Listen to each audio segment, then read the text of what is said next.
ये कहानी एक पड़ोसी की लड़की और लड़के की प्रेम कहानी है, तो बने रहिए। हमारी कहानी के साथ छोटे से कस्बे में आर्यन और पंखुड़ी नाम के दो पड़ोसी रहते थे। आर्यन पढ़ाई में तेज, अपने सपनों को लेकर गंभीर और जिम्मेदार लड़का था, जबकि पंखुड़ी अपनी कला, कविताओं और किताबों की दुनिया में जीने वाली चुलबुली लड़की थी।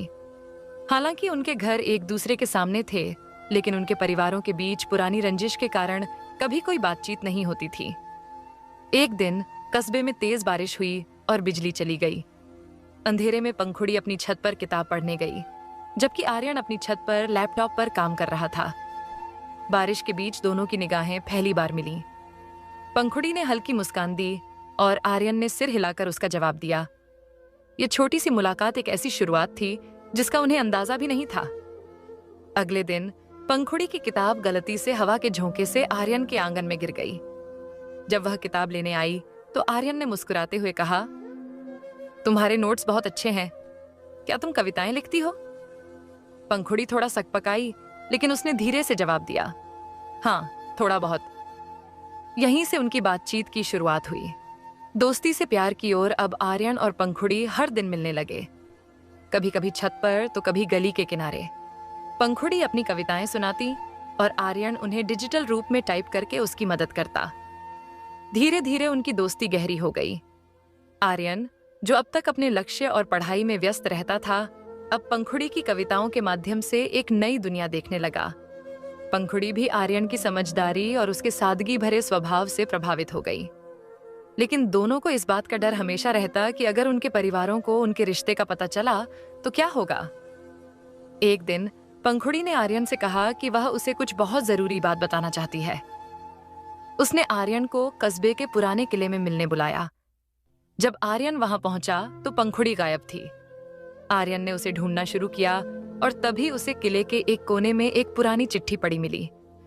चिट्ठी में लिखा था, हमारी दोस्ती और भरोसे को तुम्हारे दादा ने तोड़ा। उन्होंने मेरे दादा को जमीन के एक सौदे में धोखा दिया, जिसके कारण यह दुश्मनी शुरू हुई। आर्यन को यह पढ़कर झटका लगा। तभी पीछे से पंखुड़ी आई और उसने कहा, यह सब मैंने हाल ही में जाना है। मुझे डर था कि अगर तुम यह बात जानोगे तो शायद हमारा रिश्ता खत्म हो जाएगा।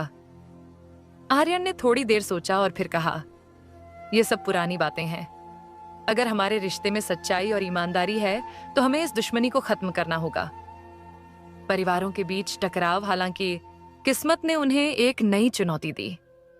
एक दिन पंखुड़ी के पिता ने दोनों को साथ देख लिया। यह बात पूरे मोहल्ले में फैल गई। दोनों परिवारों के बीच झगड़ा हुआ। आर्यन और पंखुड़ी को घर से मिलने जुलने पर रोक लगा दी गई। सच्चाई का उजागर होना, लेकिन किस्मत को कुछ और ही मंजूर था। आर्यन का छोटा भाई रोहित घर के पुराने सामानों में से एक डायरी लेकर आया। यह डायरी आर्यन के दादा की थी।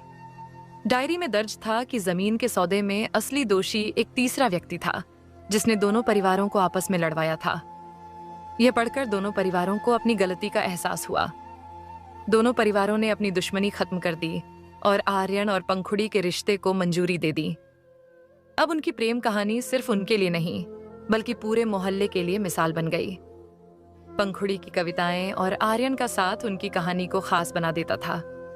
उनके प्यार ने यह साबित कर दिया कि सच्चे रिश्ते हर बाधा को पार कर सकते हैं। इस तरह एक पुरानी दुश्मनी प्यार की ताकत से खत्म हो गई और उनकी प्रेम कहानी ने एक खूबसूरत अंत पाया।